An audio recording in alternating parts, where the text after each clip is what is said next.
옆 사람 얼굴 한 번 더 보십시오. 그리고 손 한 번 더 잡아주십시오. 정말로 사랑합니다. 네. 여러분, 남이 슬퍼할 때 함께 울어주는 것이 어렵습니까? 아니면 남이 잘 될 때, 남이 즐거워할 때, 남이 기뻐할 때 함께 기뻐하는 것이 어렵습니까?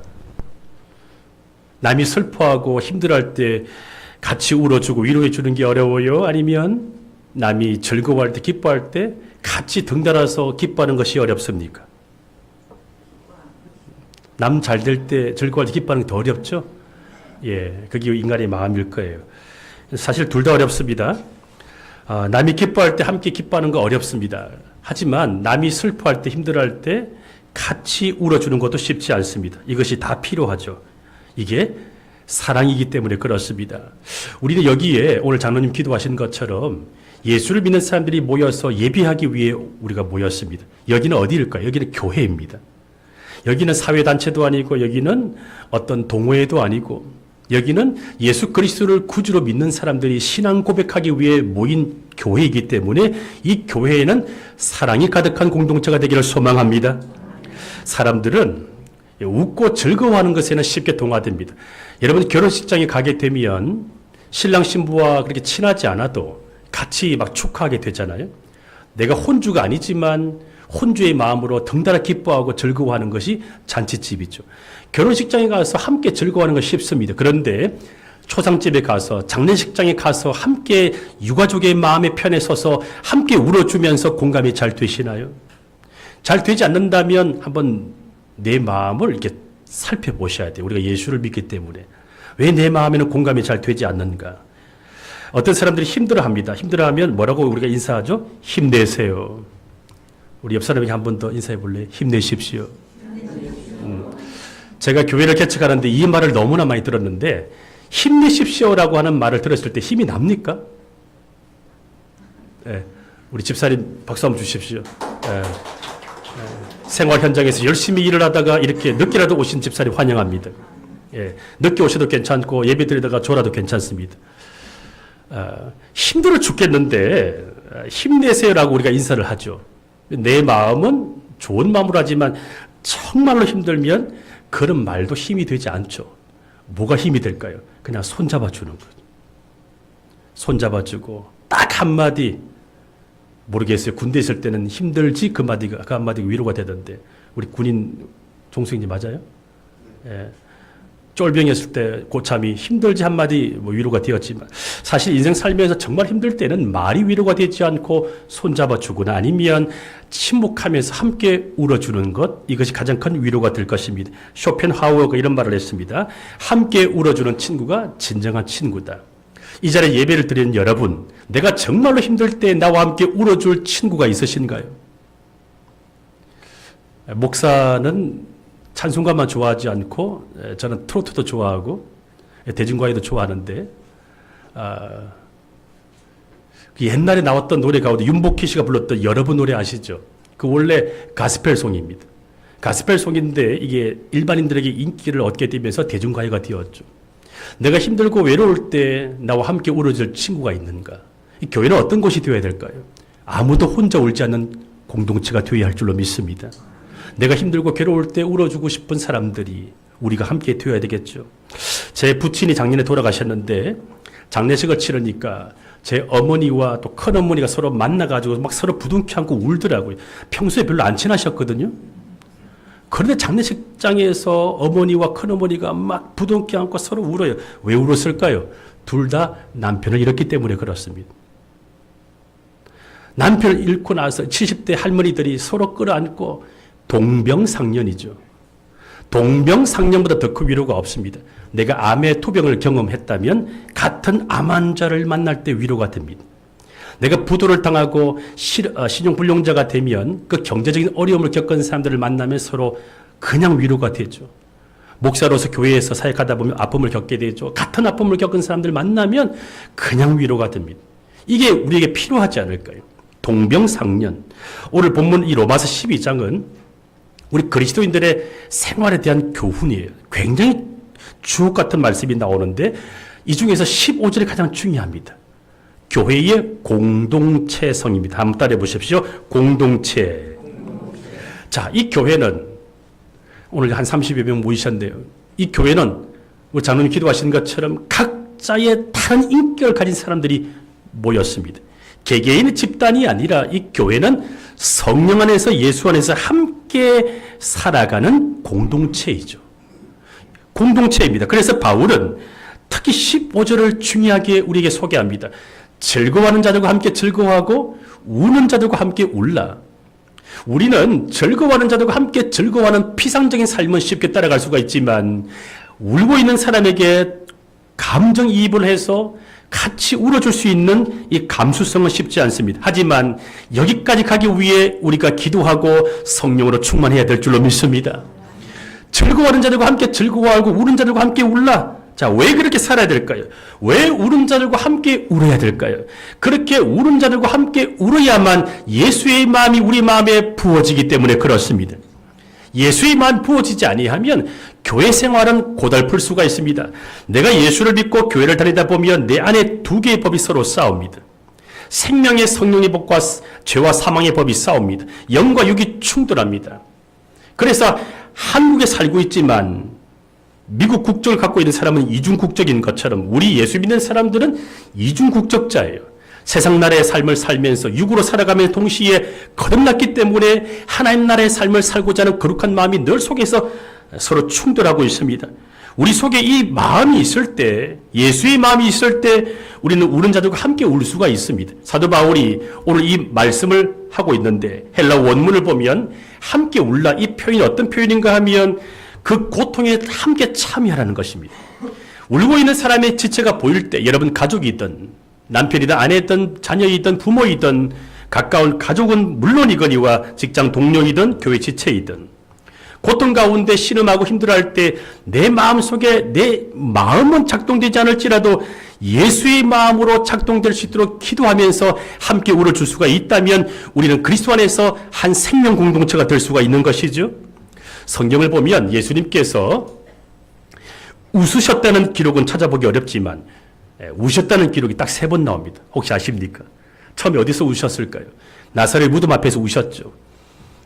나사로가 죽었을 때 그 무덤에서 장사를 지낼 때 그 나사렛 죽음을 보고 마리아와 함께 온 조문을 온 많은 유대인들이 울었을 때 예수님이 같이 동화되어서 우셨습니다.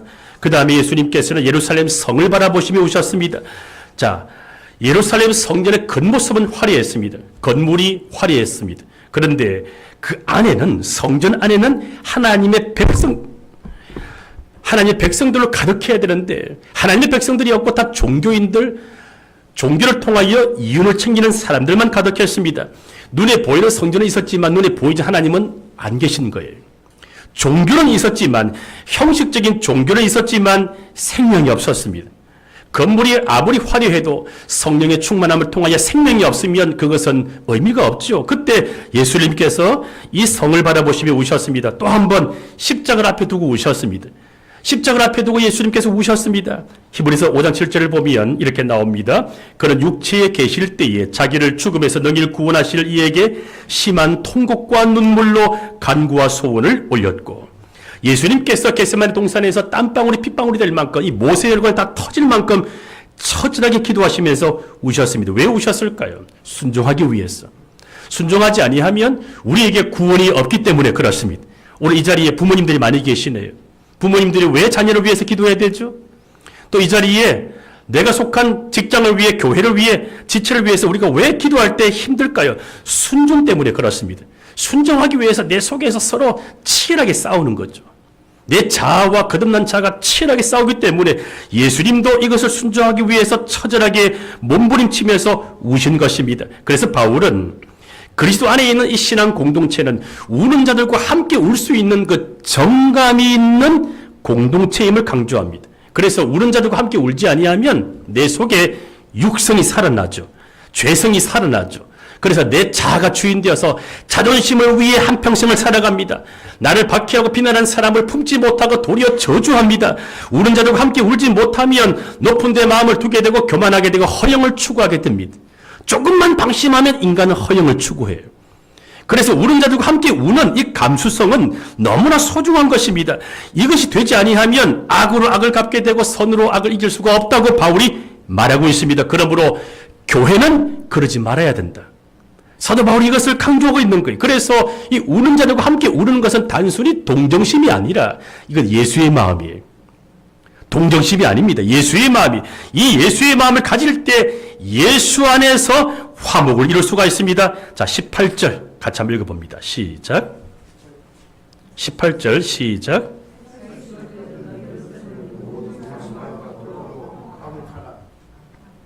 사랑하는 성도 여러분, 교회 일을 하면서 다투면 안 됩니다. 집안 일을 하면서 부부 사이에 다투면 안 됩니다. 하루를 넘기지 말아야 돼요. 각방 쓰지 말아야 됩니다. 아무리 남편이 싫어도 아내가 싫어도 절대로 각방 쓰면 안 됩니다. 싫어도 그 자리에 가서 누우셔야 돼요. 왜냐하면 밤에 잠잘 때 얘기하면서 다시 풀어지는 거예요. 화목이 중요하죠. 피스메이커가 돼. 내가 들어가는 곳에 가정이든 직장이든 교회든 평화를 이루어야 되는데 항상 가는 곳에 분란을 일으키는 사람들이 있어요. 트러블 메이커가 있습니다. 이 더 새로운 교회 오신 여러분들은 트러블 메이커가 되지 마시고 피스메이커가 될 수 있기를 축원합니다. 왜 가까운 사람들끼리 서로 다투고 미워하고 증오하며 원수가 될까요? 왜? 왜 사랑하며 살기도 짧은 인생인데 미워하면서 에너지를 다 써버릴까요? 왜 호불호가 있을까요? 사람에 대한 호불호가 있습니다. 내가 물건에 대한 호불호는 괜찮아요. 내가 마음에 드는 거 돈 주고 사면 되니까. 마음에 안 들면 안 사면 되잖아요. 그런데 사람에 대한 호불호가 내 속에서 올라오는 것 정상입니다. 그런데 예수를 믿고 거듭나게 되면 이것이 올라올 때마다 내 스스로 성령께 기도하면서 이것을 차단해야 돼. 호불호가 있으면 안 돼요. 교회는 문턱이 낮아야 됩니다. 낮은 담 교회가 되어야 됩니다.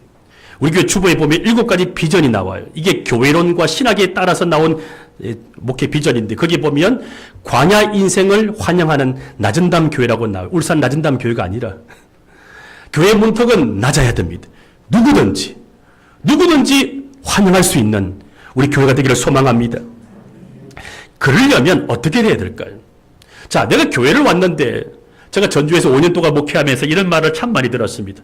그 공동체 안에 들어가서 어울리기가 너무 힘듭니다. 끼기 너무 힘듭니다. 적응하는데 5년 걸리고 7년 걸렸다. 이런 말을 많이 해요. 왜 그럴까요? 시간이 흐르면서 이 본질, 영성과 신앙이 퇴색되면서 사람들만의 모임이 되다 보니까 그렇게 되는 거죠. 누구든지 와서 함께 어울릴 수 있는 그런 화목의 공동체가 되기를 소망합니다.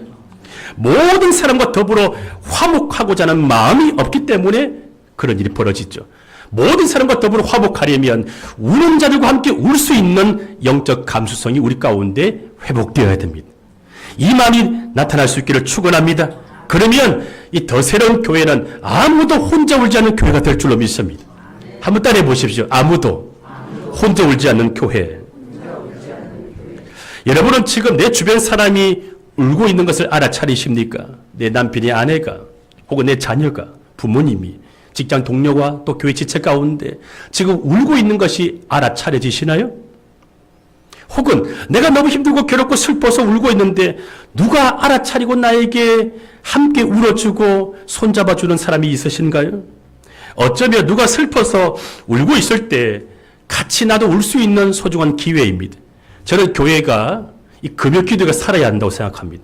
월요일부터 금요일까지 열심히 사회생활 돈 벌고 매일 교회에 올 필요 없습니다. 여러분 교회에 오기보다는 직장에 가시고 가정에 가셔서 가정과 일터가 하나님의 나라가 되기를 축원합니다. 그런데 월요일부터 금요일까지 그렇게 세상 가운데 열심히 살다가 때가 묻어도 괜찮아요. 근데 금요기도에 와서 기도하면서 털어내는 거죠. 함께 서로 울고 주 안에서 같이 터치를 받으면서 회복되면 토요일날 안식하면서 주일이 축제가 되는 것입니다. 기도해 주시기 바랍니다. 자, 여러분, 사람은 울어야 삽니다. 한번 따라해 볼까요? 울어야 삽니다. 제가 옛날에 20년 전에 울산에서 사역을 했었는데, 울산은 어떤 도시인지 아십니까? 울어야 사는 도시입니다. 울산만 그럴까요? 울어야 삽니다. 여러분, 눈물 치료 들어보셨습니까? 웃음 치료 들어보셨습니까? 제가 한 25년 전에 경로대학 사역을 하면서 웃음 치료 자격증 땄는데, 다 본들 별 의미가 없더라고요. 웃음 치료보다 더 중요한 것은 눈물 치료예요. 사람이 웃게 되면 이 도파민도 나오고 세로토닌 호르몬도 나와서 행복해질 수가 있습니다. 그런데 울게 되면, 터치를 받고 울게 되면 마치 내 마음에 태풍이 불어서 바다가 정화되는 것처럼 이 속에 있는 응어리와 한이 눈물과 함께 이것이 정화됩니다. 그래서 눈물은 우리의 속 사람을 치유하는 거예요. 그리고 예배 드리고 나서 기도하고 나서 우는 것은 너무나 소중한 거예요. 누가 가서 울고 있으면 뭐 잘못했어라고 물어보지 마십시오. 은혜 받았기 때문에 우는 줄로 믿습니다. 눈물 치료가 참 소중하고 필요하죠. 자, 성경을 보면 하나님이 우리에게 기쁨을 주시지만 우리에게 눈물을 통하여 우리에게 더 깊은 은혜를 주십니다. 시편 56편 8절을 보시면 주께서 나의 유리함은 방황함을 계수하셨사오니 나의 눈물을 주의 병에 담으셨나이다. 시편 126편 5절입니다. 눈물을 흘리며 씨를 뿌리는 자는 기쁨으로 거두리로다. 하나님은 우리의 눈물을 기억하십니다. 세상에서 울 수 없을지라도 예배 드리는 가운데 주님 앞에 찬송 부르며 함께 울면서 터치를 받고 회복됨으로 말미암아 다시 기쁨으로 변화될 수 있기를 주 이름으로 축원합니다. 바울은 우는 자들과 함께 울지 아니하면 이 속에 육성이 살아나서 모든 사람과 더불어 화목하지 못하고 분쟁하게 되고 평화가 깨어지기 때문에 경고합니다. 그러면서 19절에서 이렇게 말하고 있습니다. 원수에 대하여 친히 여러분 자신이 원수를 갚으려고 하지 말고 하나님께 심판을 맡기라. 19절을 제가 읽어드립니다. 내 사랑하는 자들아, 너희가 친히 원수를 갚지 말고 하나님의 진노하심에 맡기라. 기록되었으되 원수 갚는 것이 내게 있으니 내가 갚으리라고 주께서 말씀하시니라. 여러분, 내가 남을 심판하는 순간 나는 하나님이 되어버립니다. 부부 사이에 서로 심판자 아니신가요? 아내 여러분, 손 내려보십시오. 남편에게 판단하지 마십시오. 아멘? 남편 여러분, 아내를 판단하지 마십시오. 가정에서 판단이 제일 많아요. 그렇지 않습니까? 그 다음 교회예요. 교회도 판단이 너무 많아요.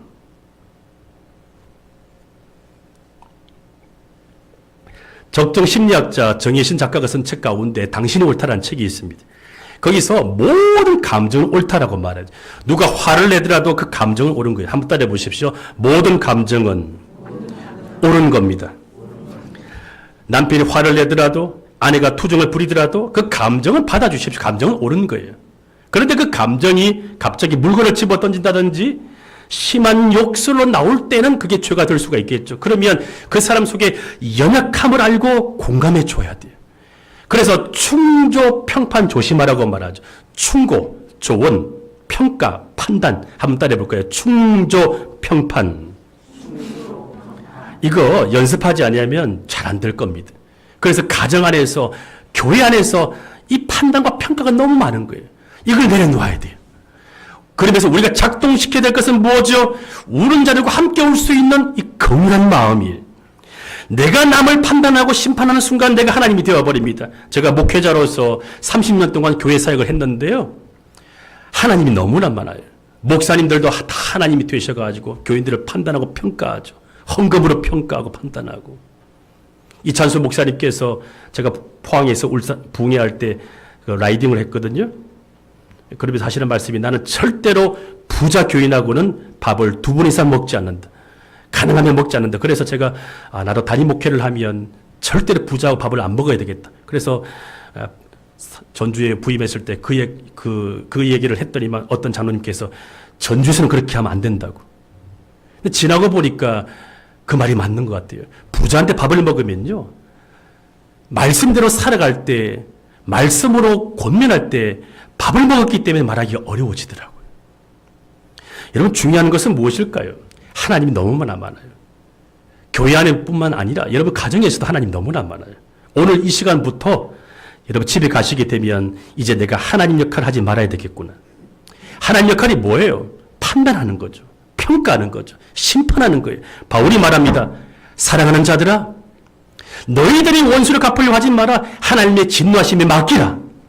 원수 갚는 것은 하나님께 있으니 너희를 갚을 필요가 없다라고 말합니다. 화목을 원하십니까? 평화를 원하십니까? 그렇다면 오늘부터 판단하지 말고 평가하지 말고 심판하지 말고 속에서 부글부글 끓어오를 때 그것을 기도에 담아 하나님 앞에 쏘아 올리시고 내가 심판할 권한을 내려놓으시기를 축원합니다. 어떻게 하면 이렇게 살 수가 있을까요? 어떻게 하면 우는 자들과 함께 울 수가 있을까요? 성령 충만해야 됩니다. 따라해 보실까요? 성령으로 충만해야 됩니다. 다른 사람들의 그 아픔을 공감하는 것은 인간의 보편적인 정서가 아닙니다. 우는 자들과 함께 우는 것 내 마음대로 안 됩니다. 이것은 성령으로부터 오는 것이에요. 성령님은 헬라어로 파라클레토스, 위로자 뜻입니다. 그래서 우리가 찬송을 부르고 기도하다가 말씀 듣고 성령의 임재를 경험하 터치를 받으면 성령님이 내 마음을 위로하시죠. 성령님 나에게 말을 걸어오십니다. 두려워하지 마라, 놀라지 마라. 내가 너와 함께 하겠다. 내가 네 마음 안다. 이렇게 영으로 말을 걸어오십니다. 성령님은 파라클레토스, 위로자입니다. 그래서 우리가 성령으로 충만해지면 성령님이 나를 위로하듯이 나도 누군가를 위로하게 되는 것입니다.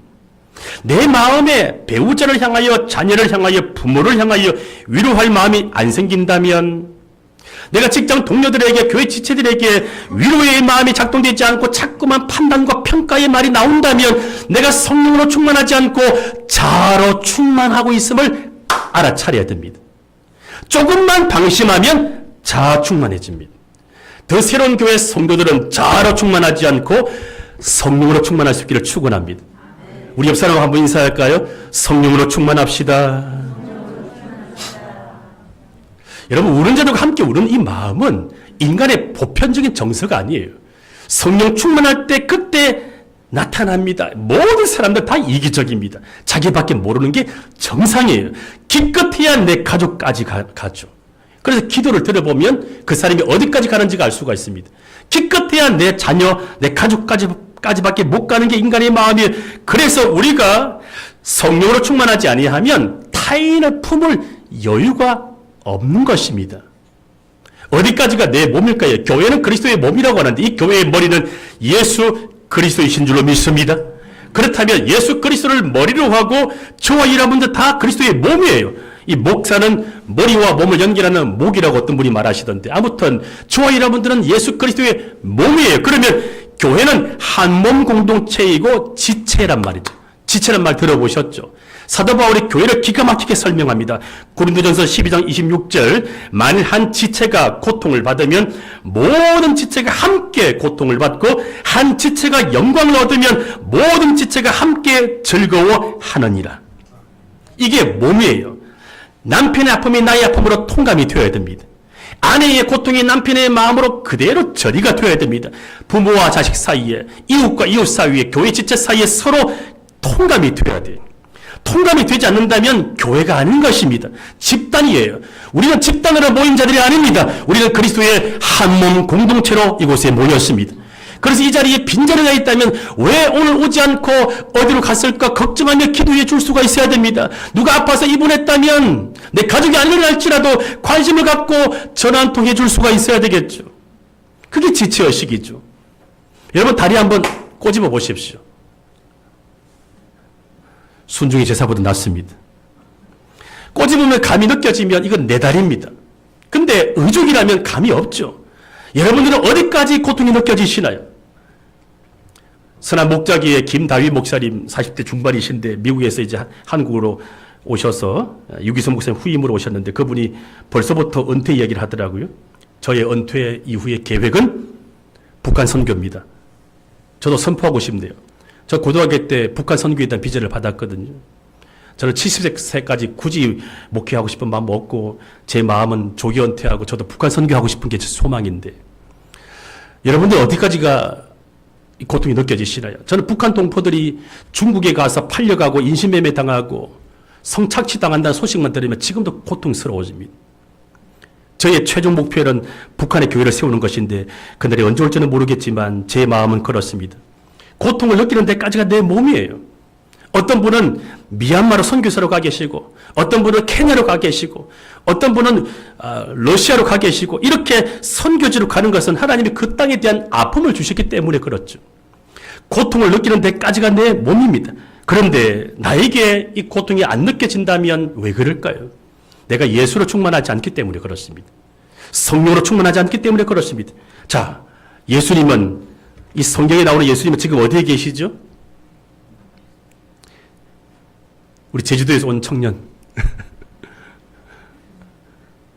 예수님 어디에 계시죠? 자, 성경에 나오는 예수님은 지금 어디에 계십니까? 우리가 예수를 믿잖아요. 예수님 어디에 계십니까? 내 마음에 계세요? 초음파 찍어 보셨습니까? 예수님 어디에 계시죠? 우리가 예수를 구주로 믿어요. 근데 예수님이 지금 어디에 계십니까? 십자가에 죽으시고 어디에 가셨어요? 김윤재 집사님? 예수님이 십자가에서 죽으시고 부활 승천하셨습니다. 하늘 보좌에 계십니다. 그럼 여기 안 계십니다. 그럼 우리가 예수를 믿는다는 것은 무엇을 말할까요? 어떻게 예수를 믿을 수 있을까요? 자, 사도 바울이 고린도전서 12장 3절 이렇게 말합니다. 내가 너에게 알리노니 하나님의 영으로 성령으로 말하는 자는 누구든지 예수를 저주할 자라 하지 아니하고 성령으로 아니하고는 누구든지 예수를 주라 할 수 없느니라. 지금 우리가 예수를 믿는 것은 성령을 통하여 성령 안에서 예수를 주로 믿는 거예요. 예수님은 육체로 오셨습니다. 이 땅에서 하나님 나라의 사명을 다 감당하시고 십자가에서 우리 죄를 대신하여 죽으시고 사흘 만에 부활하시고 40일 동안 다시 성경 레슨하신 뒤에 하늘로 올라가셨고 지금 하늘 보좌 우편에서 우리를 위하여 중보하십니다. 그때 올라가실 때 주님 뭐라고 말씀하셨습니까? 내가 너희들을 고아처럼 버려두지 않고 다시 오겠다고 하셨고 다시 오신 분이 바로 오순절 50일째 되는 날 성령이십니다. 성령님은 영으로 오신 그리스도이시고 예수는 육체로 오신 그리스도이고 동일한 본질입니다. 예수님은 처음 보혜사이고 성령님은 두 번째 또 다른 보혜사입니다. 보혜사라고 하는 것은 쉽게 말하면 멘토라는 뜻입니다. 파라클레토스, 보호하시고 은혜를 주는 스승사자입니다. 쉽게 말하면 코치, 요즘 말로 하면 스승, 부모 역할을 하는 분이 바로 성령님이십니다. 그래서 우리가 어떤 말을 하고 어떤 행동을 하고 어떤 결정을 할 때는 항상 성령께 물어야 됩니다. 성령님, 예수님 어떻게 하면 좋겠습니까? 한번 따라해 보실까요? 예수님이라면 어떻게 하실까? 잠깐 한번 멈추어서 말하기 전에, 화내기 전에, 판단하기 전에, 결정하기 전에 한번 잠시 머물러 보십시오. 그러면 성령께서 우리를 도우시는 거예요. 지금 예수님은 하늘 보좌에 가 계시고 지금 지상에는 눈에 보이지 않지만 성령으로 영으로 와 계십니다. 자, 이 핸드폰이 있어요. 저 SK 고객인데요. 핸드폰과 핸드폰 사이에 전파는 보이지 않지만 서로 통신망을 통하여 연결된 것처럼 전 지구에 수많은 교회가 있고 수많은 그리스도인들이 있지만 한 성령 안에서 하나 될 수가 있는 줄로 믿습니다. 예수 그리스도 안에서 우리는 화목을 이루어야 한다고 바울이 말하고 있습니다. 그래서 우리 속에 성령의 충만함을 통해야만 예수의 마음이 부어지고 예수의 마음이 부어져야만 우는 자들과 함께 울 수가 있는 것입니다. 공감할 수가 있는 거예요.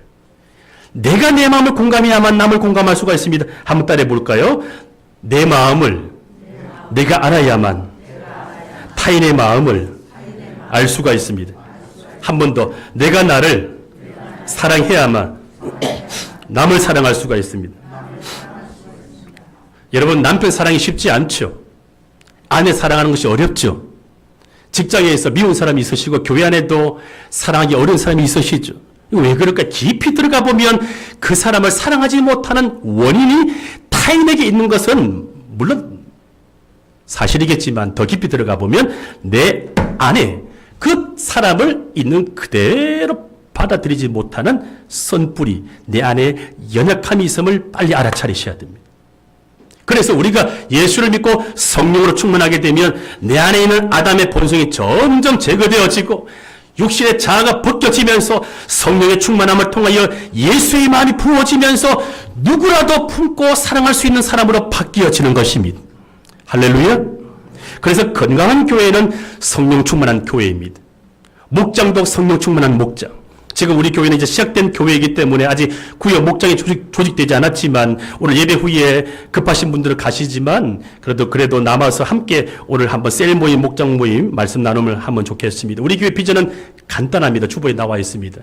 대그룹 주일 예배와 소그룹 목장 모임이 두 날개가 되어서 하늘로 올라가는 비전. 너무 단순하죠. 바울이 이것을 꿈꾸었습니다. 우리 속에 성령으로 충만할 때 이 전이가 일어나게 돼요. 자, 누군가를 험담하고 비난하고 미워하고 싫어하고 적개심을 품게 되면 이게 전이가 일어나죠. 금방 옮겨집니다. 반대로 사랑과 희열과 감사도 전이가 됩니다. 사도행전 24장 5절을 보면 우리가 보니 이 사람 바울은 전염병 같은 자라 천하에 흩어진 유대인을 다 소유하게 하는 자요 시끄럽게 하는 자요 나사렛 이단의 우두머리다. 사도 바울이 얼마나 예수로 충만하고 성령으로 충만하였는지 전염병 같다고 말했습니다. 다시 말하면 바울이 가는 곳곳마다 바울 안에 있는 예수의 마음이 옮겨진 것입니다. 저와 여러분들은 예수로 전염시키는 거룩한 사람들 될 수 있기를 축원합니다. 험담과 비난과 미움을 확산시키는 자가 아니라 우리가 사랑과 감사함을 전염시키는, 전이시키는 자가 될 수 있기를 축원합니다. 오늘날 우리 사회는 너무나 고립되어 있습니다. 고독과 고립은 달라요. 고독은 영성에 필요합니다. 혼자 있는 시간이 필요하죠. 특히 내성적인 사람들은 혼자 있을 때 에너지가 올라가죠. 그런데 문제는 무엇인가 하면 고립이에요. 고립은 외로움입니다. 요즘 너무나 외롭습니다. 여러분 외롭지 않습니까? 옆 사람 한번 쳐다보세요. 외로워 보이시죠? 근데 사실 내가 더 외로워요. 다 외롭습니다. 그래서 이 외롭지 않도록 자, 사람들은 이 외로운 섬과 같습니다. 그래서 외롭지 않도록 섬과 섬 사이에 연결되는 다리가 있어야 되고 왕래하는 배가 있어야 되죠. 현대인들이 얼마나 외로웠으면 택배기사도 반갑다고 하지 않습니까? 집에 찾아오는 사람이 없으니까. 여러분 일주일에 한 번 이 주일날 함께 모여서 예배 드릴 때 또 나중에 목장이 만들어지게 되면 그 목장에 서로 친교할 때 외로움이 해소될 수가 있는 우리 공동체 되기를 소망합니다. 더 나아가서 함께 울어줄 수가 있는 아픔을 함께 공감할 수가 있는 그런 공동체 되기를 소망합니다. 자, 바울은 이렇게 우리가 성령으로 충만해서 우는 자들과 함께 울게 되면 이런 마음을 가지게 되면 원수도 불쌍하게 보여지면서 자, 그가 줄일 때 먹이게 되고 그가 목마를 때 마시게 할 수가 있는 그렇게 속이 넓은 사람, 큰 사람 될 수 있다고 말합니다. 자, 20절, 21절 자, 크게 한번 읽어볼까요? 20절, 21절 시작. 너의 원수가 줄이거든 먹이고 목마르거든 마시게 하라. 그리함으로 내가 술을 머리에 쌓아놓으리라. 악에게 지지 말고 손으로 악을 이기라. 자, 원수가 배고플 때 먹이고 목마를 때 마시게 하라. 얼마나 속이 큰 사람이에요. 손으로 악을 이겨라. 이 더 새로운 교회 오신 여러분들은 이렇게 속이 넓은 사람, 큰 사람 될 수 있기를 축원합니다. 큰 사람은 큰 일을 하는 사람이 아니라 원수도 품을 수 있는 사람이 큰 사람이에요. 목사님 크게 목회할 것 같아요. 저 그런 말 제일 듣기 싫어합니다. 여러분들이 연단 받을 때 하나님 크게 쓰시려고 연단 주십니다. 그게 위로가 안 돼요. 이제 좀 바꿔야 돼, 생각을. 큰 사람 되려면 십자가가 얼마나 많은데. 무엇이 큰 사람일까요? 오늘 바울이 말한 것처럼 원수가 줄일 때 먹이고 목마를 때 마시게 할 수 있는 사람. 원수도 품을 수 있는 사람이 큰 사람이죠. 그래서 바울은 모든 그리스도인들이 큰 사람이 되어서 선으로 악을 이겨서 평화를 이루고 화목을 이루라고 우리에게 권면하고 있습니다. 이렇게 살게 되면 하나님 우리에게 은혜를 주십니다. 어떤 은혜를 주실까요? 자, 이렇게 큰 사람이 되면 원수를 품을 수 있는 사람이 되면 하나님이 우리에게 두 가지 은혜를 주시는데 그것은 겸손의 은혜와 화목의 은혜입니다. 한번 따라해 보실까요? 겸손, 화목. 자, 16절, 18절 제가 읽어드립니다. 서로 마음을 같이하며 높은 데 마음을 두지 말고 도리어 낮은 데 처하며 스스로 지혜 있는 척하지 말라. 아무에게도 악을 악으로 갚지 말고 모든 사람 앞에서 선한 일을 도모하라. 할 수 있거든 너희로서는 모든 사람과 더불어 화목하라. 저는 목사이기 때문에 교회 공동체 가운데 목사든 성도님이든 저는 겸손한 사람이 좋아요. 그리고 화목하게 하는 사람이 좋습니다. 여러분은 어떻습니까?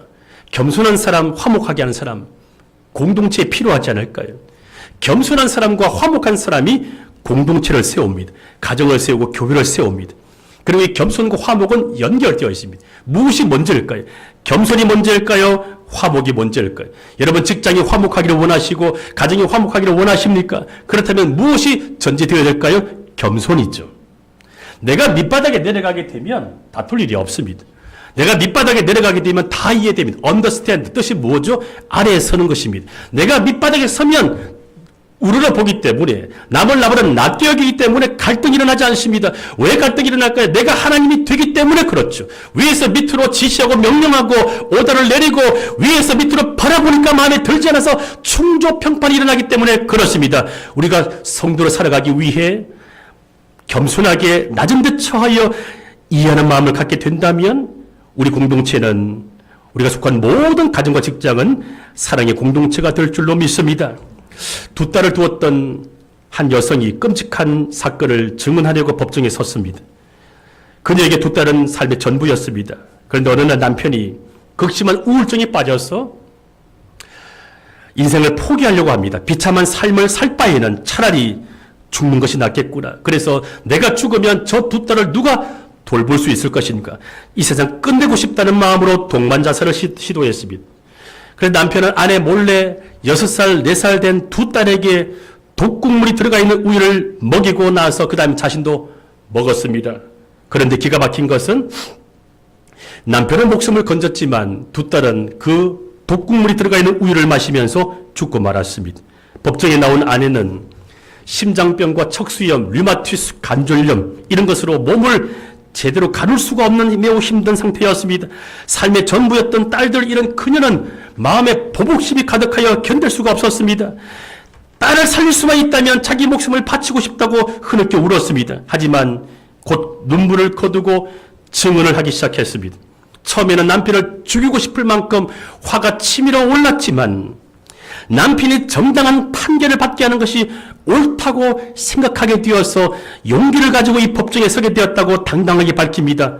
남편은 사실은 아이들을 미워한 게 아니라 세상이 너무나 힘들고 고달프고 괴롭고 우울하여 세상에서 받을 그 고통을 이 아이에게 막아주고 싶었던 짧은 생각이었던 것입니다. 남편의 잘못이 있다면 세상을 향한 두려움이 있었다. 이렇게 받아들이고 그녀는 법정에서 힘이 있는 증언을 하게 되었습니다. 그리고 마지막으로 판사에게 이런 말을 남겼습니다. 약한 마음을 가진 남편에게, 악한 마음이 아닌 연약한 마음을 가진 내 남편에게 형을 가볍게 내려서 한 번이라도 사람답게 살 기회를 주시기를 바랍니다. 아내의 고백이었습니다. 엊그제 아내와 함께 TV를 오래간만에 보았는데 금쪽 같은 내 새끼라는 프로그램을 보았습니다. 중이 아들이 사춘기를 겪다가 너무나 고통스럽고 혼자 울면서 너무나 괴로운 나머지 우울증에 시달려 이 아들이 자살을 시도했는데 그 원인을 보니 부모에게 있었습니다. 부모가 이혼하고 나서 각자 다 재혼해버렸습니다. 그런데 이 아들은 엄마 아빠에게 사랑을 받고 싶은데 그 사랑이 채워지지 않고 상처가 얼마나 컸을까요? TV를 보니까 그 아들이 엄마를 만났는데 막 울어요. 울면서 이렇게 말합니다. 엄마랑 같이 살고 싶어요. 그 말 듣는데 얼마나 마음이 아픈지 모릅니다. 그 다음에는 또 이렇게 말합니다. 엄마랑 같이 살고 싶어? 그랬더니 이 아들이 또 말합니다. 엄마랑 아빠랑 함께 살고 싶어. 각자 엄마 아빠가 서로 갈라져서 다 재혼했는데 어떻게 그게 가능합니까? 이 아이가 울면서 이야기를 하는데 얼마나 가슴이 아픈지 눈물이 났습니다. 만약에 이 아이의 엄마 아빠가 그렇게 다툴 때 잠시 멈추고 서로를 판단하지 않고 불쌍히 여기는 마음을 조금이라도 더 가졌더라면 좀 더 참지 않았을까요? 사랑하는 성도 여러분, 지금까지 살아오시면서 나는 누구와 함께 울어보았습니까? 그리고 나는 정말로 힘들고 슬플 때, 죽고 싶을 만큼 외롭고 괴로울 때 나와 함께 울어줄 사람이 있으신가요? 아무도 혼자 울지 않는 교회, 더 새로운 교회가 될 수 있기를 주 이름으로 축원합니다. 우리 한번 말씀 붙들고 기도하기 원합니다. 하나님, 우리가 교회로 모였습니다. 각자의 개성과 인격이 다른 집단으로 모인 곳이 아니라 예수 그리스도를 머리로 둔 그리스도의 한 몸 공동체로 모였사오니 즐거워하는 자들과 함께 즐거워할 수 있는 넉넉한 마음을 주시고 더 나아가서는 우는 자들과 함께 울 수 있는 마음을 주시옵소서. 이러한 마음이 가정과 직장에서 교회에서 나타날 수 있도록 우리에게 성령을 부어달라고 우리 한번 주여 외치고 통성으로 한번 말씀 붙들고 기도합니다. 주여! 하나님 감사합니다. 우리가 성령으로 충만하여 예수의 마음을 갖게 도와주시고 예수의 마음을 가져서 우는 자들과 함께 울 수 있는 마음을 우리 속에 부어주시기를 원합니다. 하나님, 우리는 연약합니다. 우리는 부족합니다. 우리는 상처가 많습니다. 우리는 선뿌리가 있습니다. 그래서 우리가 타인을 이해하고 용납하기보다는 충조 평판할 때가 많습니다. 주님, 오늘부터 우리가 교회로 살기를 원합니다. 오늘부터 우는 자들과 함께 울기를 원합니다. 위로해 주는 자가 되기를 원합니다. 이것이 우리의 마음이 아니라 성령의 충만함으로 나타나는 것임을 깨달아 사오니 날마다 성령 충만할 수 있도록 기도의 영을 부어 주시옵소서. 주여, 우리가 육성으로 살지 않고 영성으로 살아가도록 우리에게 은혜를 부어주시기를 원합니다. 성령님, 이곳에 예배 드릴 때마다 성령으로 임하여 주셔서 우리의 영혼이 새로워지게 하여 주시고 우리의 언행과 우리의 심정이 마음이 변화되게 도와주시기를 원합니다. 성령님, 함께 울어줄 수 있는 교회 공동체가 되기를 원합니다. 주여, 너무나 외롭고 힘들어서 혼자 울 때가 많습니다. 아니, 혼자 울고 있는 사람을 아버지 알아차리지 못하고 방관할 때가 많았습니다. 주여, 우리가 교회로 살게 도와주시고 교회로 세워지게 도와주시기를 원합니다. 영적 감수성이 회복될 수 있도록 우리 가운데 은혜를 부어주시옵소서. 하나님, 역사해 주시기를 원합니다. 우리 한 번 더 기도하기 원합니다. 하나님, 우는 자들과 함께 울 수 있도록 이것이 인간의 마음이 아니라 성령의 충만함으로 나타나는 현상임을 깨달아 사오니 주여, 내 안에 육성은 스위치가 꺼지게 하시고 영성의 스위치가 켜져서 이 땅에 산 날 동안에 가정과 직장에서 교회에서 우는 자들과 함께 울 수가 있는 성령 충만함이 나타나게 하여 주시옵소서. 우리 한 번 더 주여 외치고 성령 충만함을 위하여 기도하겠습니다. 주여, 성령님, 우리 가운데 부어주시옵소서. 성령으로 충만하기를 원합니다. 성령님, 우리 가운데 인간의 마음을 거두어 가시고 육성을 스위치를 꺼주시고 영성의 스위치가 켜지는 가운데 성령 충만을 통하여 충조 평판을 멈추고 하나님 공감할 수 있는 마음을 주셔서 주여, 따뜻한 사랑의 공동체가 세워지도록 도와주시기를 원합니다. 가정과 일터에서 먼저 경험할 수 있도록 우리에게 은혜를 베풀어 주시옵소서. 우리의 선교지는 가정이고 직장임을 깨닫습니다. 주여, 우리는 부족하지만 주님은 완전하오니 하나님, 우리에게 성령의 충만함을 주셔서 능히 감당할 수 있도록 도와주셔서 그리스도의 계절이 우리